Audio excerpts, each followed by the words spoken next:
Hey there, how you doing? Dave Fennoy here. Another Wednesday, another Ask Dave Fennoy Anything. Hope everybody's doing okay as we get over the hump this week. And just a reminder, if you wanted to watch an Ask Dave Fennoy Anything that you missed, or you're worried about missing one because you want all that vital information, fear not. These live on my YouTube channel, Dave Fennoy Voiceover Training. They're all there, and lots of other things as well.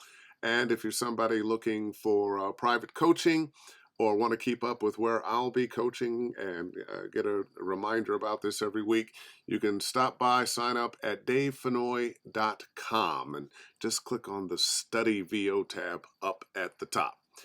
Well, let's get to my guest. She is waiting in my virtual green room. And let me say hello to a couple of people. Stephen, how you doing? Or is it Stephen or Stefan? And Sarah Tyndall, yeah, right. And there's JD Kane. Well, anyway, I think a lot of you know this woman. She's been doing this. Well, we'll get into that. But ladies and gentlemen, please say hello to my guest. There she is, Jenn Henry. Oh, they love you. Oh, the crowd's going wild. Crowd's going wild. How are you? I'm fantastic. This is just such an amazing experience. Thank you so much. Wait, we just got started. How is it amazing already? I just Dave. It's this is cool, man. This is very cool. Thank you. Well, you've got some fans. I was checking Facebook a little earlier today, and I was surprised at the number of people that were just, yay, Jenn Henry's going to be, there's Jenny. And all their checks are in the mail. You know, one of the things, it's interesting, when I ask people to come on and be a guest, I ask for a lot of different reasons. And I ask them I need a little bio and send me some pictures. And sometimes people only send one, or do I have to send pictures? And you sent pictures of you and everybody in this business. I mean, I could have probably used dozens more, but you sent a lot of pictures with you and lots of people in the voiceover community. And in your bio, you talked about that, the importance of being a part of the voiceover community and how wonderful it makes you feel. Tell me about that, not just your work here, but what is it about the voiceover community that you love so much? It's home. It was, I mean, forever I was that kid that was sat with the teachers when there was a field trip and didn't ever really seem to have a place at the table with, other people. And I felt like I just didn't belong and I just didn't fit in places. And that created definitely some awkwardness. And so when I found radio, that was lesser and started to find my people, so to speak. But man, voiceover. When I found you guys, or you found me, I'm not sure how it works to this day, but everything just changed. I met people who were the same kind of weird as me, and in all the best ways. In all the best ways. I mean, if you go to a conference, you hear so many obscure things that maybe people in other places wouldn't pick up on, whether it's video game lines or lines from different cartoon series or Star Trek or Star Wars or things being thrown around, and everything just melded together and fell together. And the love and support that I felt from this community is not like anything I've ever experienced before. And it's just absolutely tremendous. It's really elevating. What I've noticed in my interactions with you, when I've run into you at conventions, you're always wide open. Hello, how you doing? Full of love, full of questions. And just sharing and giving. You take on other people's problems and issues and want to be a problem solver. And I really think people like you are the best part of us in voiceover. Uh, but enough slapping you on the back and patting your back. Let's talk about how you got in this wacky business of voiceover. How'd you get into radio, and how did that lead to voiceover? Radio was a natural progression. That was radio, much like voiceover, especially the video game genre, definitely is a fool's passion. That when you have that, it's just a need. I mean, you just have to do it. There aren't options. So I did all kinds of weird stuff and bounced around for a while. I didn't actually start radio until I was 26, which is ancient in radio standards. And I got a part-time job at a radio station in Fort Myers, and I actually drove 3 hours one way to work a night shift on the weekend. Was that one of those minimum wage jobs? Man, I'm guessing. I'm sure it was hourly minimum wage, like radio minimum wage even. Yeah, so yeah. it was, I don't know, outside of major markets, radio typically doesn't pay very well, except for the No, morning no, guy, no, and it was- the salespeople, yeah. and maybe the afternoon drive guy or girl. Yeah, exactly. It was I don't know, $9 an hour and NTR. You know, I could go eat wings up at the place where they had trade. And you remember? Oh, I need a television. Let's do it on trade. Let's do it on trade. Everything on trade. NTR, non-traditional. And so after 10 years with the same company, there was a bloodletting. And they just shook the building upside down, and even the person that hired me was gone. It was very jarring. Wait a minute. You lasted on a radio station for 10 years? Mm-hmm. Oh, I'm not sure we can actually call this a radio career. I mean, you're supposed to be fired every year or two. And that was my experience for a long time. Is and the old joke, well, if you haven't been fired on the radio, you really weren't working in radio. Well, I did get fired. I mean, is it fired if you get to come back, or did they just call it a suspension? Did you say something terrible on the air? Maybe a couple of times. Suffice to say, I was a rock jock at night, and sometimes that whole, safety harbor thing, just sort of escaped me. The program director couldn't possibly be listening now. No, actually, the PD didn't have an issue. It's when he got chewed out by people who, who had a problem and, threatened advertisers and stuff like that. The PD and I were tight. The PD actually is the reason I was able to get into voiceover as well accommodated as I was. John Ross was getting out. He was doing side hustle VO. He was done. He didn't want to deal with it anymore. And he sold me his rig, actually, for significantly less than what he wanted to get out of voiceover. Mm-hmm. And so what kind of rig was it? Was it 416 Pro Tools, MBox Mini, the whole thing. So I came into voiceover with a tremendous advantage. Number one, knowing my way around a studio. I had heavy production duties. I was production director for the station for periods of time. Usually worked interim as a production director. So when I stepped in, I had a lot going for me. In that I knew production, I knew how to edit, and I knew which end of a microphone to address. So that there's that. And it's an edge that a lot of people don't have, and I think I probably took it for granted for a long time. And having spent 10 years in a radio station and around microphones and mixing boards, and now, were you in radio when you actually had to splice tape? I actually, what technology? For a very brief period of time, I have grease penned and razor blade did more than one spot. Yeah. So when I got in, we were spinning vinyl and cutting, tape and on that little block and whatnot, which people, certain age have no. What are you talking about, man? Kids today, they have no idea what we had to do, Dave. They just don't know, and they'll never know. I had to walk uphill 2 miles backward and forward to school. And then splice things when I got there. And Damn splice it. things. Hey, you know, you're very popular, so let me let a few people say hello to you. Thank you guys for coming, by the way. I'm so stoked. This is kind of surreal and in very cool ways. Matt, Jen, you are an echo chamber. I think she understood that, Mac. Jim Bancole. Hello, Dave and Jim. And Jen.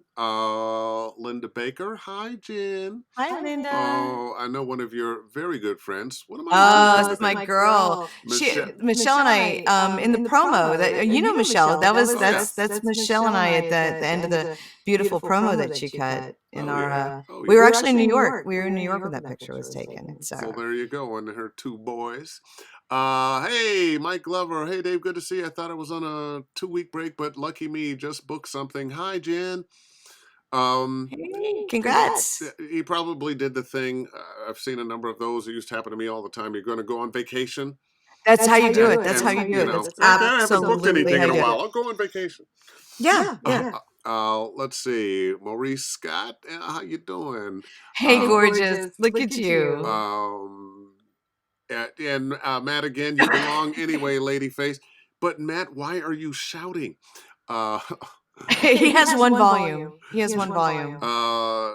Janet Peters. Janet. She is amazing. She's amazing in all ways. Just wonderful, smoky voice. And Justin Brown saying hello. And Theo Mezzacapo saying hello. Jared Brescher saying hello. Oh, let's see. Jessica Fife. That was my air name. She's bringing up the air name. That was me when I was in radio. Was Jen the Rockfish. Oh God, I was Billy David Ocean. Ugh. Hated that. I'll keep Jen the Rockfish. Oh, Lonnie Manella. Hello, my wacky gay Klingon friend. Haha, 2 questions. Other than radio, what was the first significant job you did and how did you get it? 2, I know you've had success with at least P2P site. If you still use that, what % of bookings can you attribute to that? Love you both. Boy, she got right into the questions. Let me stop and tell you about that lady. And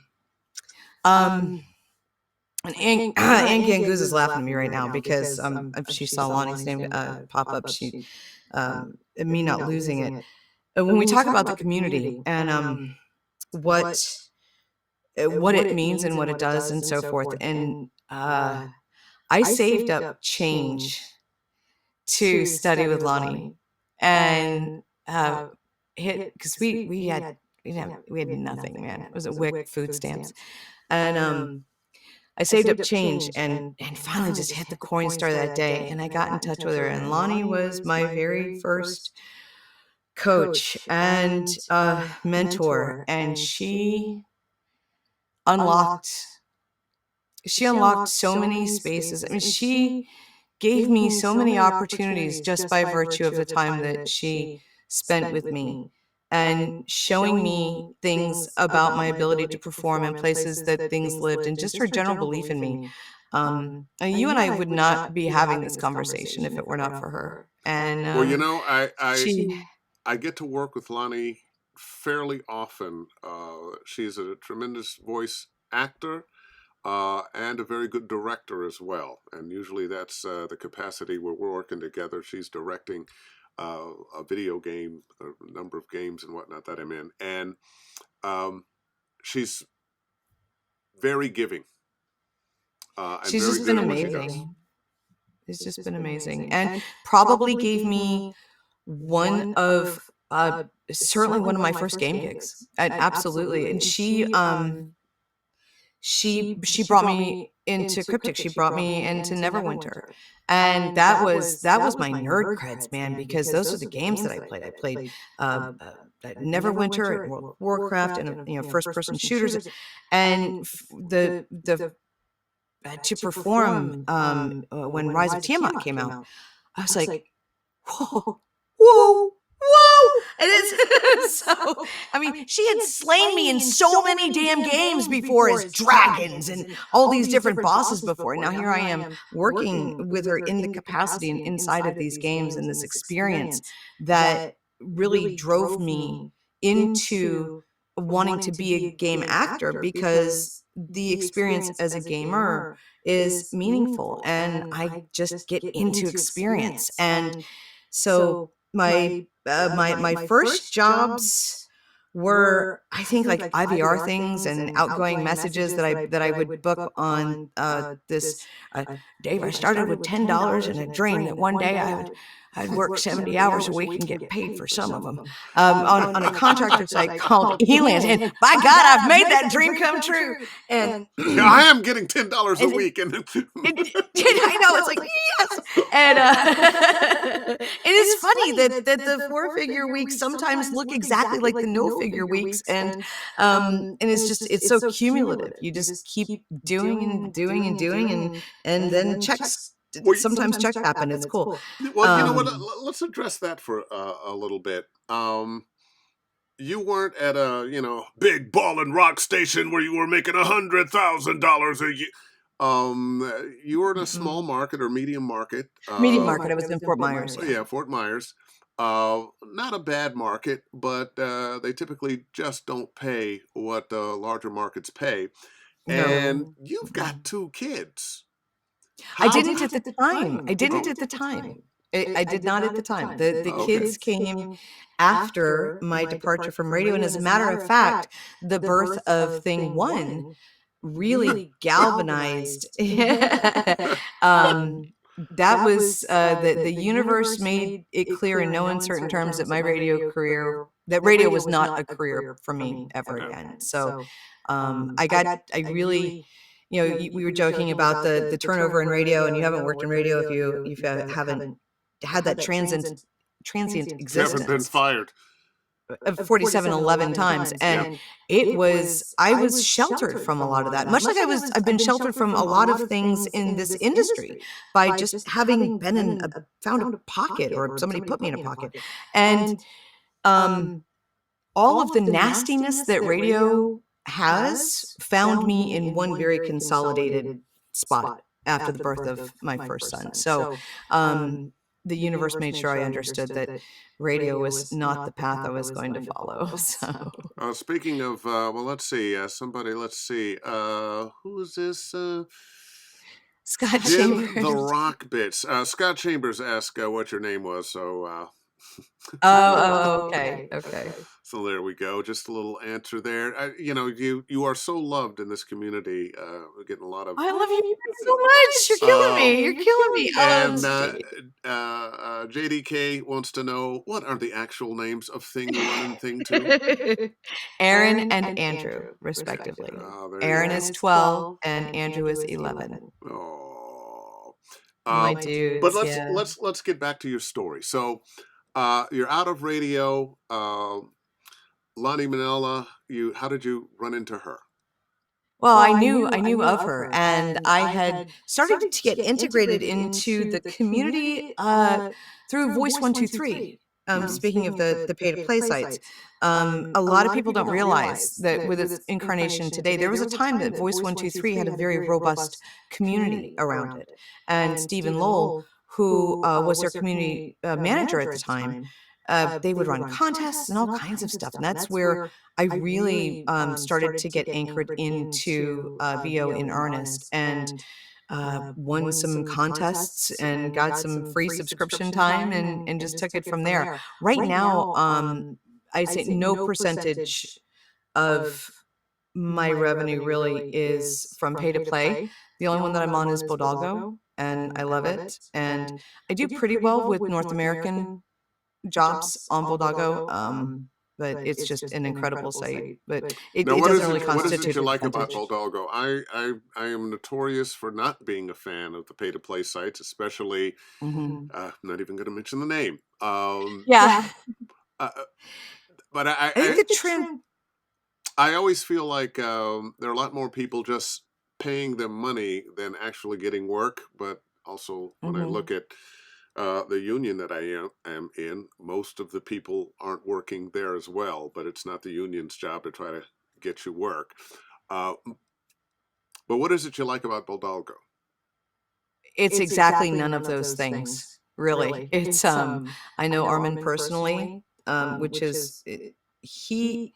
It's funny. I think if anybody were to meet Armin and spend a few minutes with him, you just wouldn't have to ask questions about the transparency aspect of it. Not because it's just, it's beneath them. I think is probably the best way to put it. Armin Herstetter wouldn't do shady things because the thought of it is just beneath him. It's very off-putting. It's, why do that when you can just work and do something properly and have it work And out for still have a good everybody? living and benefit Yeah. people. Yeah. Yeah. Seems it's ridiculously simple. It's a ridiculously simple concept. And this platform has been built on exactly that.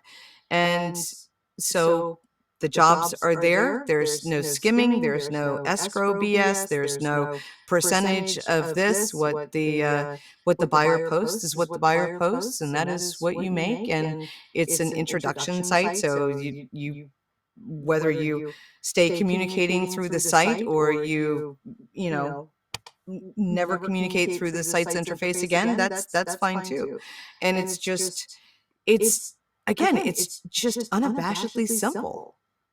That it just he just does it. And again, if you met Armin at all, you would understand what I mean when I say it's just beneath him to And it's do interesting. something like that. I'm aware of Bodalgo,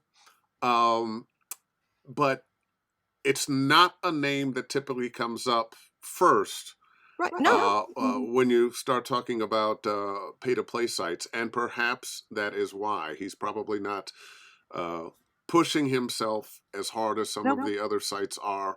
But I'm glad to hear that. He's got another thing. Hey, they just love you, Scott Chambers. Question: can you describe the voiceover community in 2 words? Crazy unicorns. Okay, there you go. And I remember meeting Scott years ago, and big, tall fella. And Scott said to me, "Yeah, I'm doing a lot of hard sell car spots, and I want to get out of doing that." And Scott, I just want to let you know, I still remember that. So, tell me about your studio now. I honestly, my studio is exactly the one that I started off with. It is an overbuilt padded cell that is not pretty. It's not posh. It's not posh. But it does everything I need it to. It is quite literally a padded cell. And I've got my 416. I've got an AT4047 backup. The simplest of interfaces. I've got an ID4 and my MacBook. I use Twisted Wave. So you don't have to spend tons and tons of money. You don't need a mic collection. I need to tell myself that.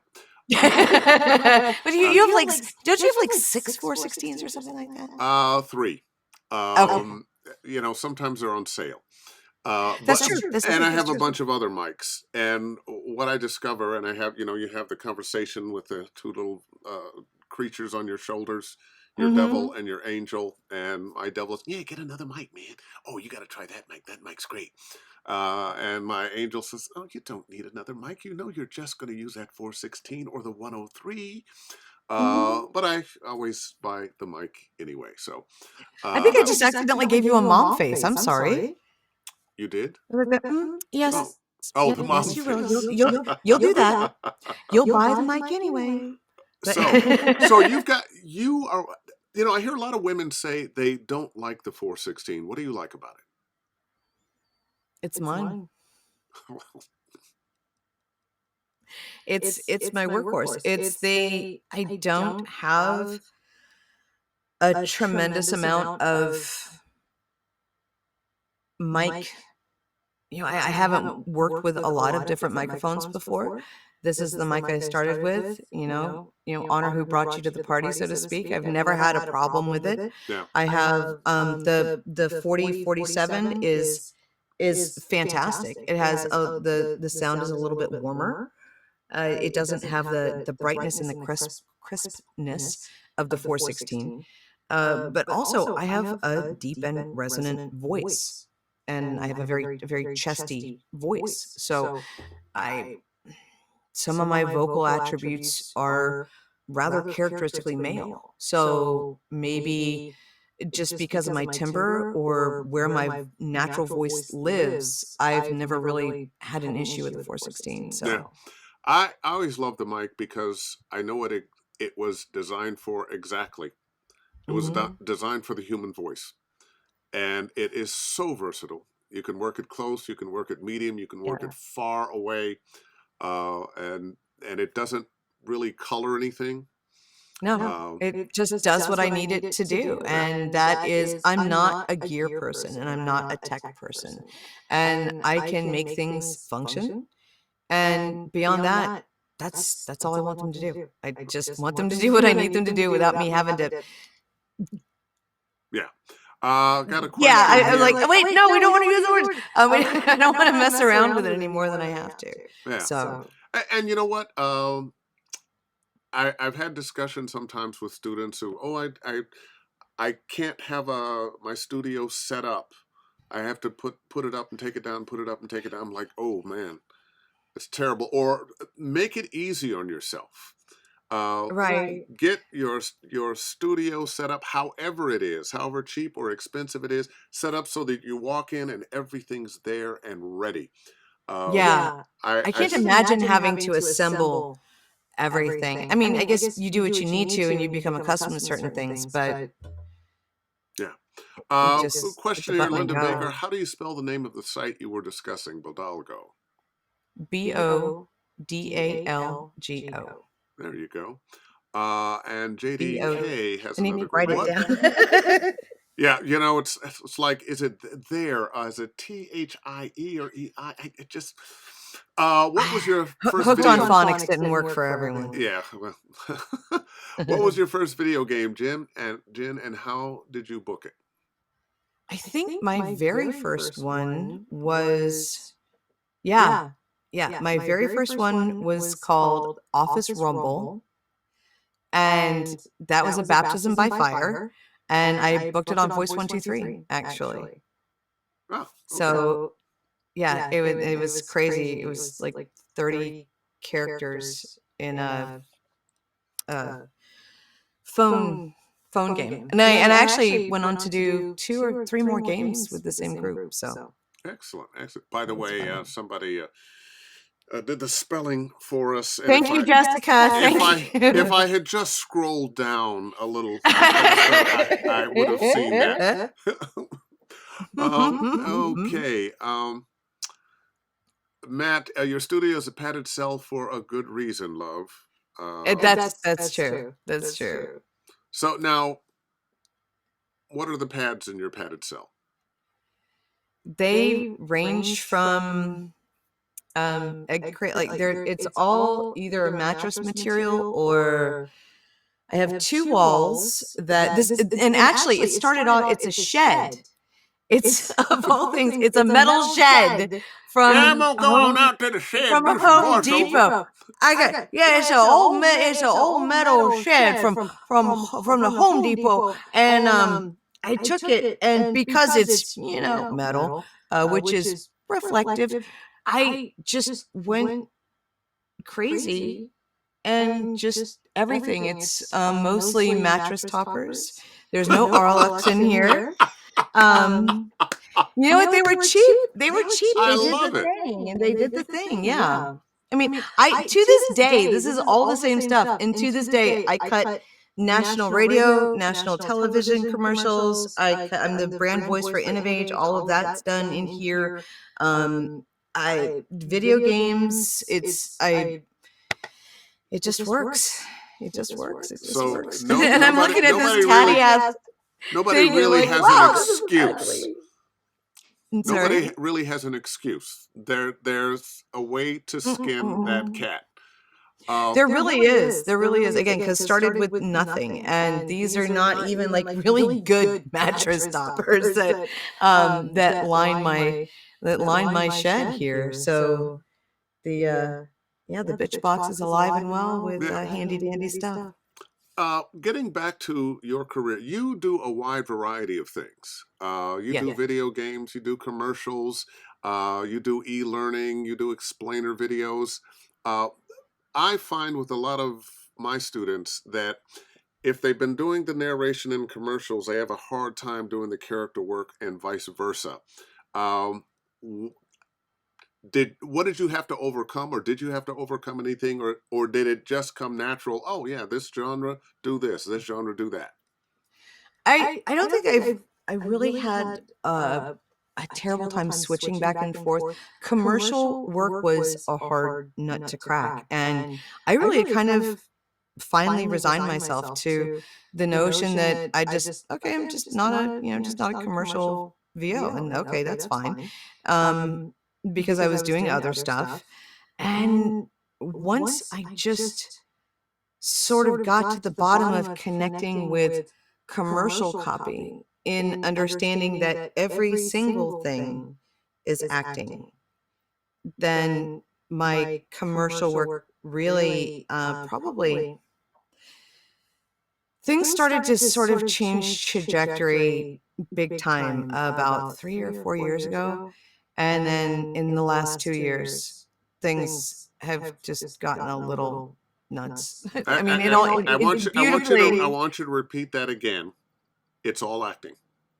it's all acting. It is every single bit of it is acting. Because, and I tell people, even e-learning and the non-broadcast genres, because unless you are Helen in HR and you are really concerned about the fact that Larry has porn on his computer at work and it's out of compliance, unless you are that person, you have to find a way to connect to being that person, to make what you're doing engaging. Otherwise, Larry's not going to get it, and it's going to fall on the head of the actual Helen in HR someplace. We've all had to sit through horrible sort of online presentations and stuff, and make it a goal to not be that person that somebody wants to just stab themselves with a fork rather than listen to you for another 30 seconds.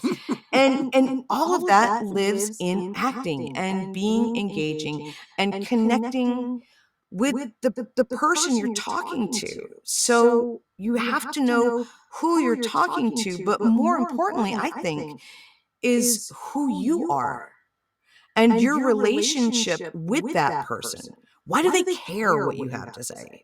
So, in that and creating that connection and finding a space where that relationship lives makes all the difference in the world. And a lot of that has to do with not just bringing you to the mic and being authentic, but coming to a place in your world and yourself that you know who you actually are. So you can access what you need to. And I think that lends to a lot of versatility. It's a road, it's a journey.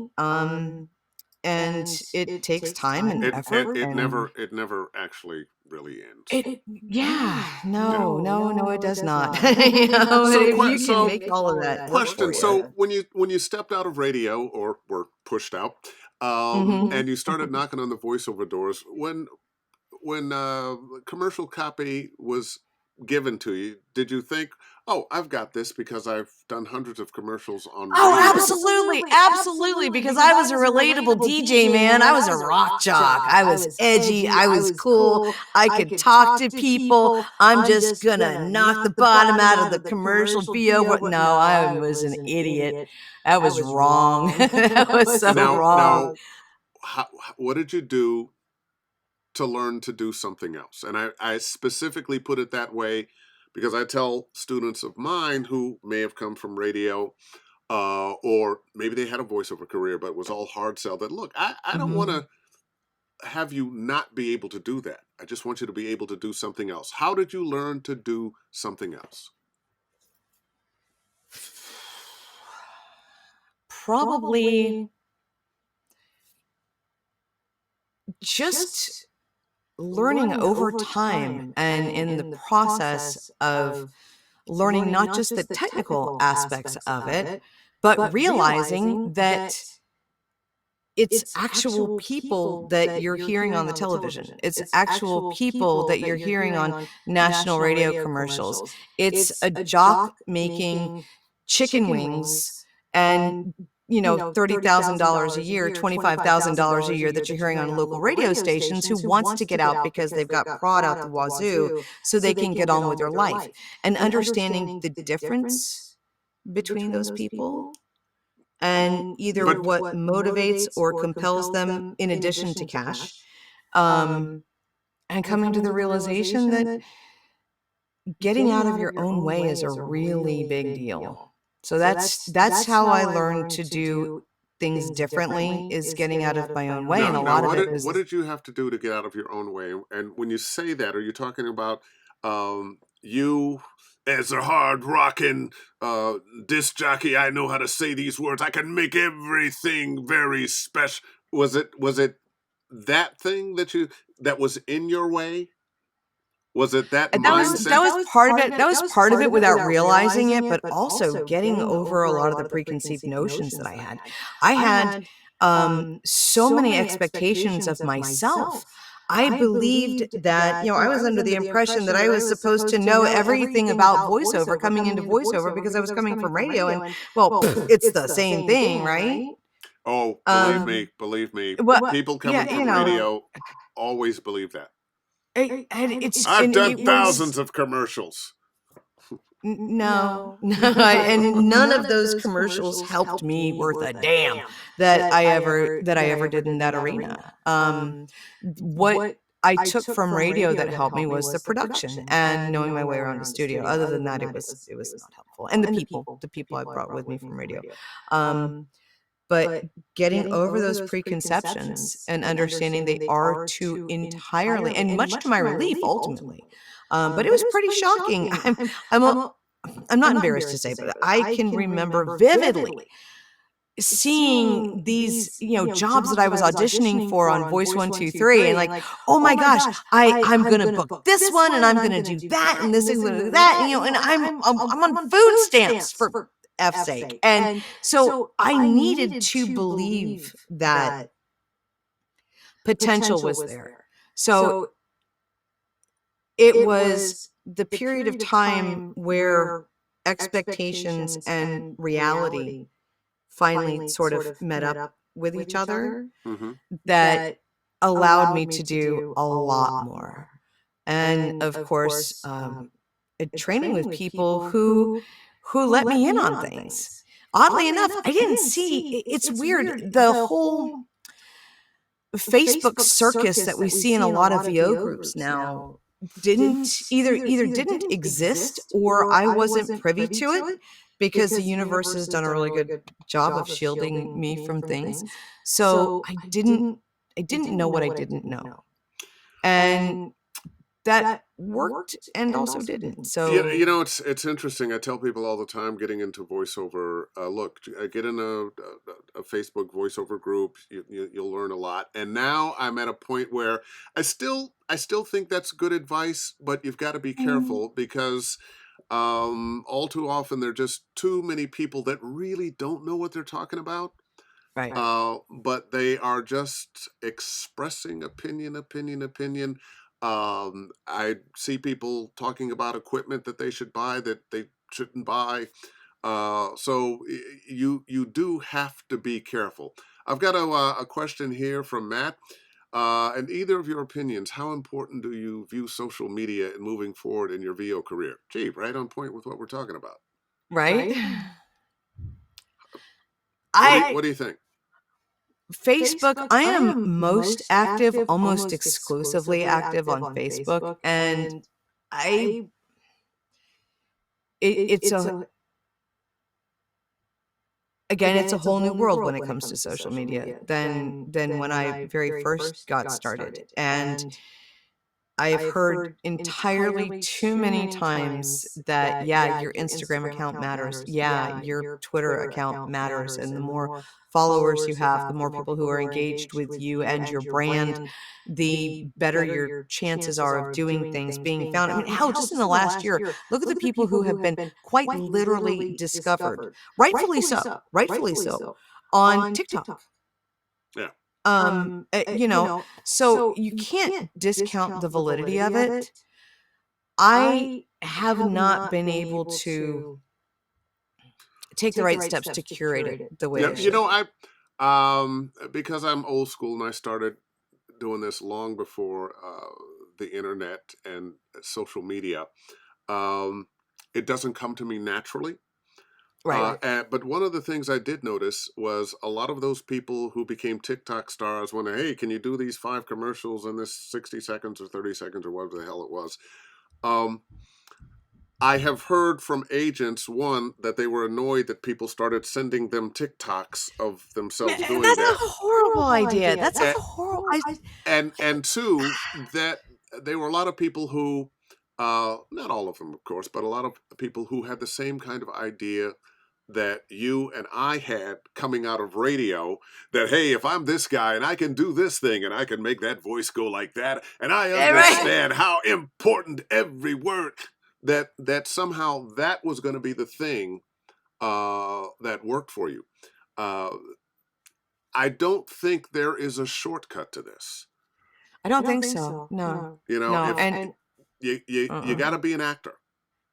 you have to be. You have to be. No matter what genre you want to do, everything is acting. Every single bit of it, from a 10-second billboard to long form narration and everything in between. It's not just differently labeled characters as character work goes. And it might be different ideals or methodologies of acting that you apply from one genre to another.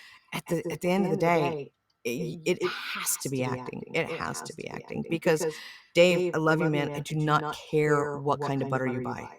I don't. I don't. I like to think of myself as a good person, but in order for me to have you believe that your butter selection is important to me, then I have to believe myself. And if you're not believable, then nobody's going to book you. So Yeah, true that, true that. Uh, I often tell people, you got to have that conversation with yourself. You want to do this car commercial, but you don't like the car. You may not realize that you're doing it, but you'll be projecting some negativity about that.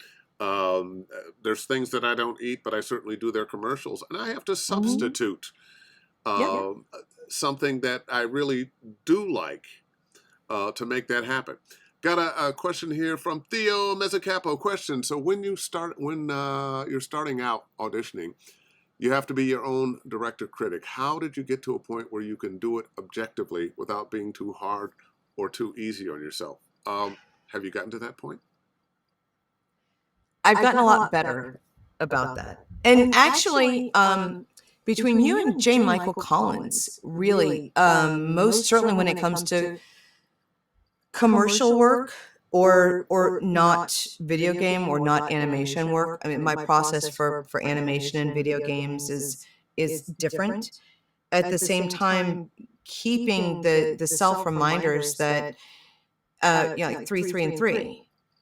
And Joe Cipriano talks about how actually it's even in the discussion they have in Lake Bells in World.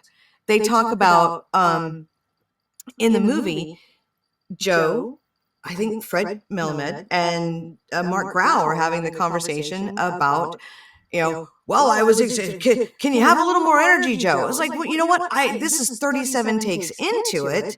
Why don't you go back and listen to take 2, where I had all of the energy there, and just the understanding that grinding never, ever works.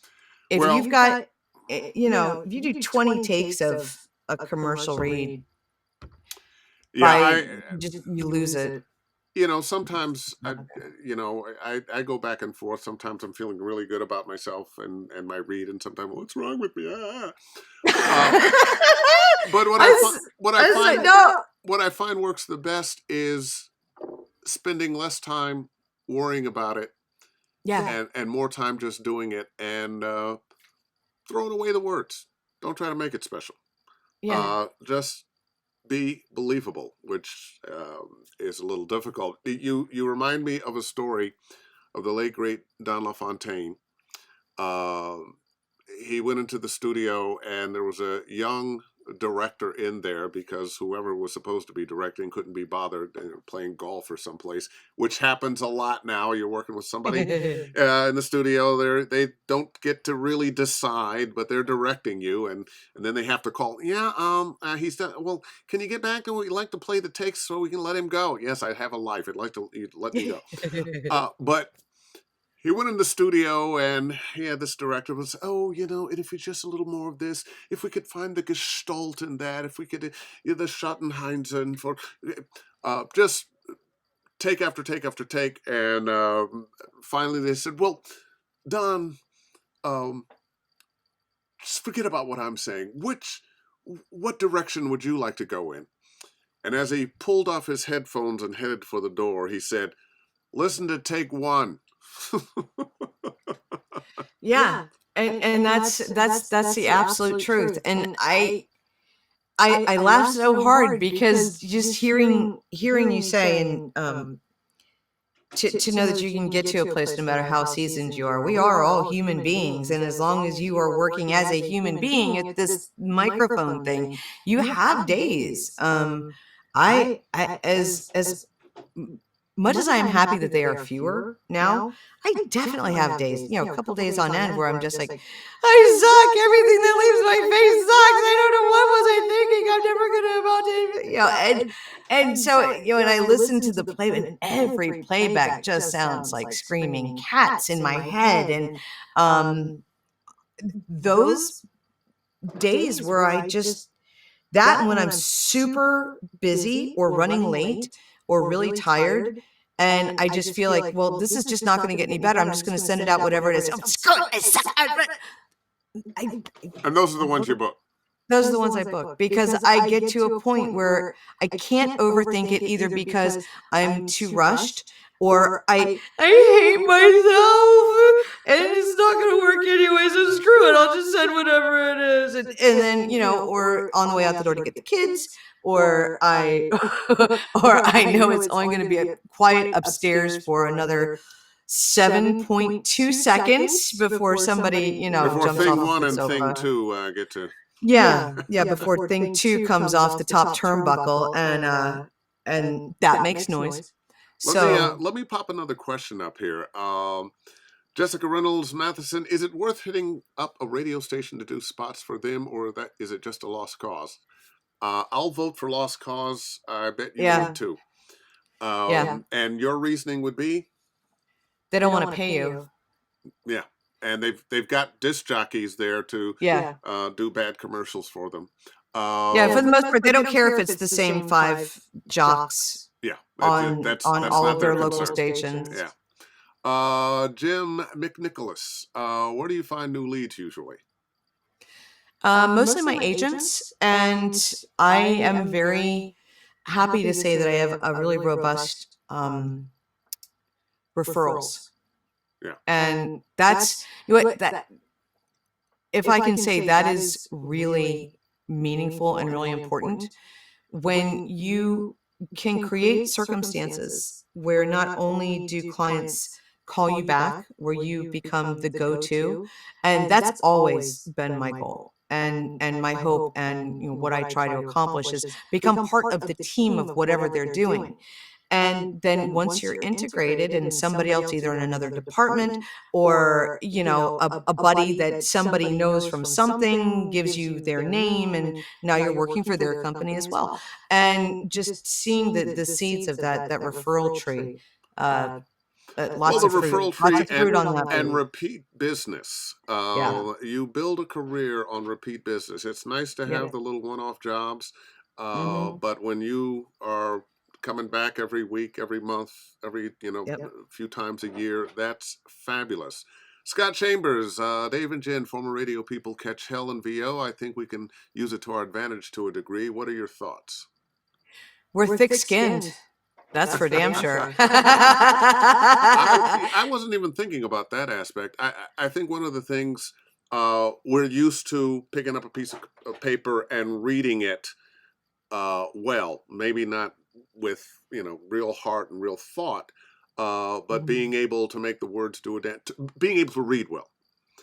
Right. Now, what we have to do is stop trying to read well and make the words do a dance and connect with what it's saying, with how we think, how we feel, and another person.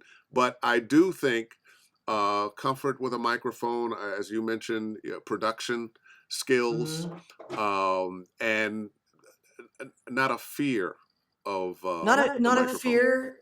Yeah, not a fear. And I think generally speaking, and it's very underrated and underspoken, I believe people that come from radio backgrounds are much more agile,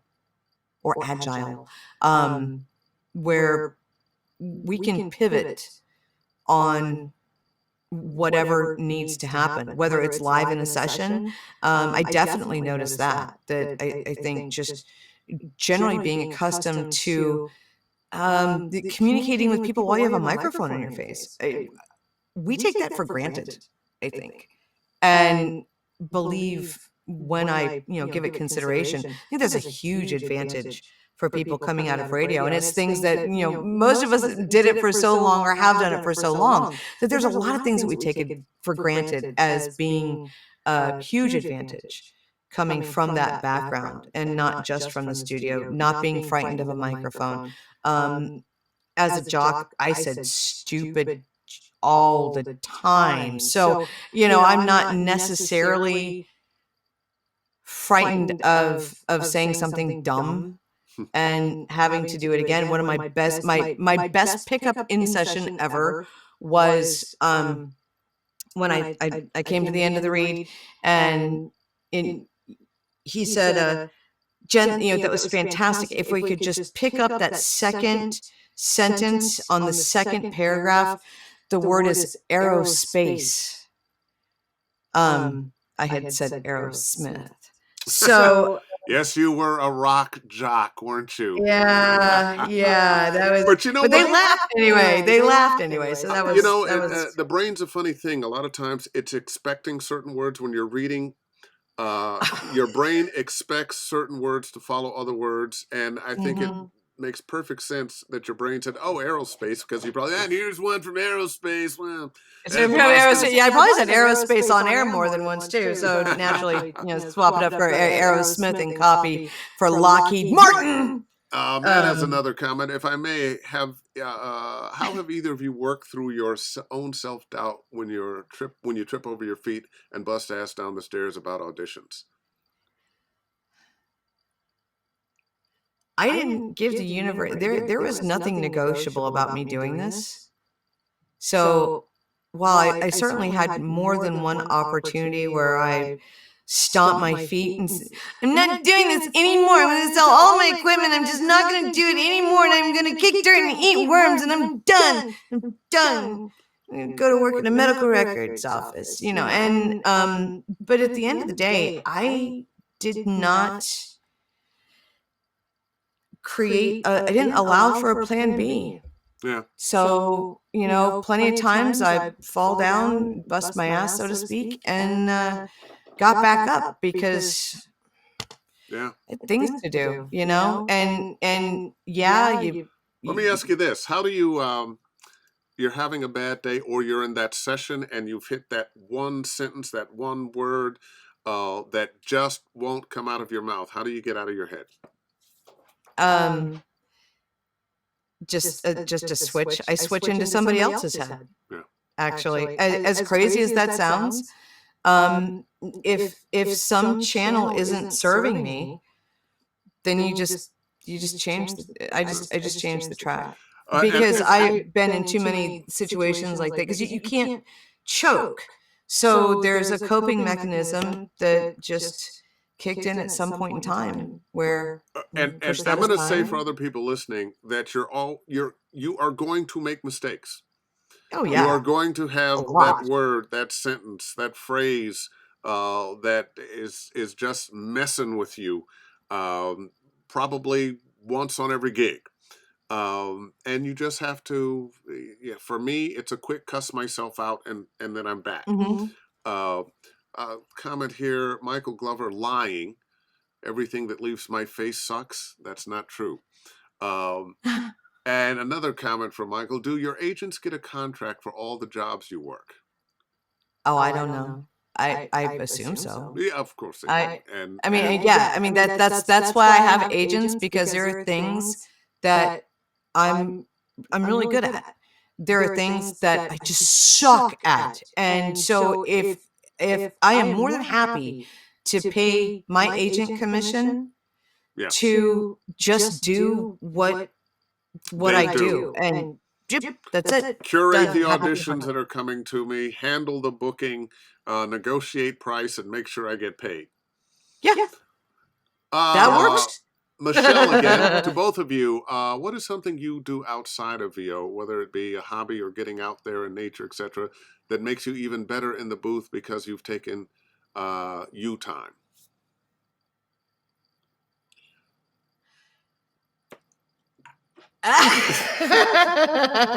I'm going to say the rest of life. Yeah. You know, I used to play tennis all the time. Haven't been on the court in a little bit. My wife and I play backgammon every night.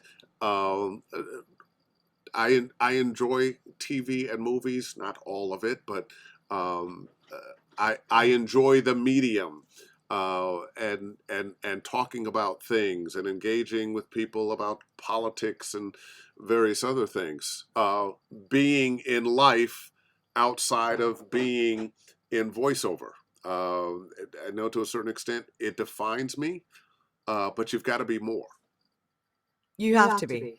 And even though I don't leave the confines of the bubble so much, unless it involves getting on an airplane, um, my head spends plenty of, even though my butt is in one place most of the time, a lot of the time, my head goes different places too, from Legos to Roblox to animation. Both of my kids are into animation. Andrew is they're both incredible artists. And so getting able to share that and do that, and just something as simple as being interested in, or at the very least conversant in, the things that are passions for my guys, makes all the difference in the world, because I can have a conversation with anybody about Redstone.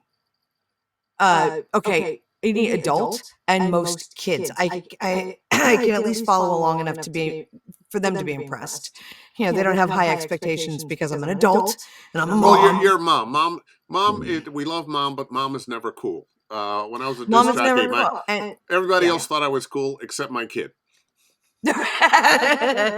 So far they still talk to me. My 12-year-old still gives me a hug before he goes into school, from right in front of the school. So You got about another year and a half. Shush, shushies, Dave, shushies. This is my delusion. This is my delusion. I'm going to keep it as long as I can. But it's cool that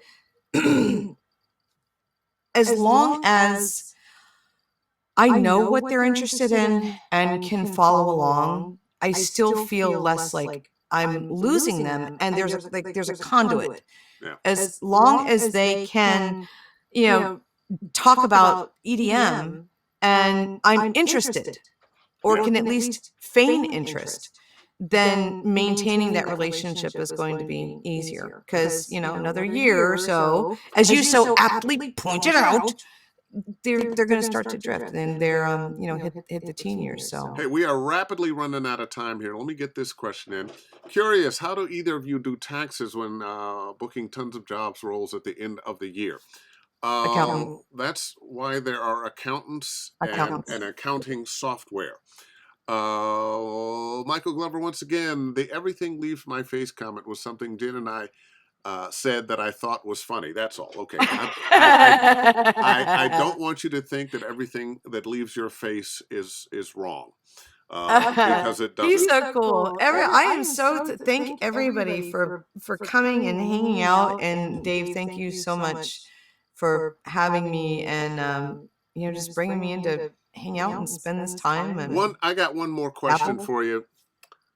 I know how you did it. What would you suggest for that person that happened to be listening right now? They're thinking about voiceover. Somebody told them they had a nice voice, or they heard about it and they want to get into it. What would you say to do? Acting lessons. And you don't have to spend a ton of money and, community college, local theater companies, improv groups. It can be a great experience, even if you end up not pursuing voiceover, just becoming with a community, in an acting community, learning improv. Improv for commercial work is a different animal and also still so important and so relevant. Acting. Huge advantage. Oh, one It'll more. save you a lot Acting. of time. One more. Acting. And one more comment. Can't I came in late, but love what I saw and heard. Jenn Henry, Dave Fennoy, rock. That from wait, but not just Debbie Hirata. But wait, there's more. Sarah Tyndall, I got to run my thing 1 and 2. Need to go to the store, and I guess thanks so much for being there. So she's got a thing 1 or 2 also. Another comment. So many things. You're amazing. Thank you for speaking here, Dave. Thank you. I'm sure we'll speak sometime soon. And, with that, Jimmy Bancole says, thank you both. And thank you, with Jimmy. that, I got to let you go because my dinner is waiting on the table. And that's fair. I appreciate you so much.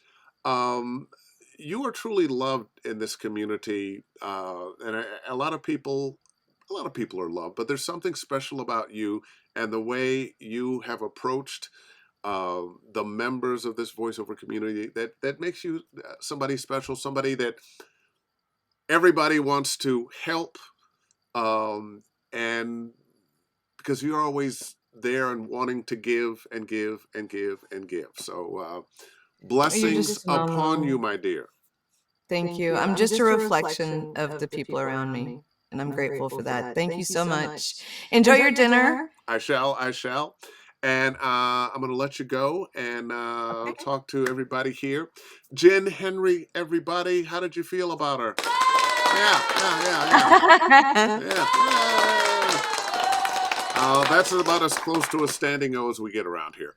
But anyway, thanks again. Back again on Wednesday. I am going out of town tomorrow. I'm going to be gone tomorrow through Monday. I am going to my hometown of Cleveland, Ohio for a high school reunion. I'm not going to tell you which one, but I haven't been back to Cleveland since 1 year out of high school. My parents had moved to DC after that, and it's going to be interesting, to say the least. So, in the meantime, book something, and we'll see you next week. Dave Fennoy voiceover training. If you want to see this and other Ask Dave Fennoy anything, davefennoy.com for lessons and so forth. And see ya. Bye-bye.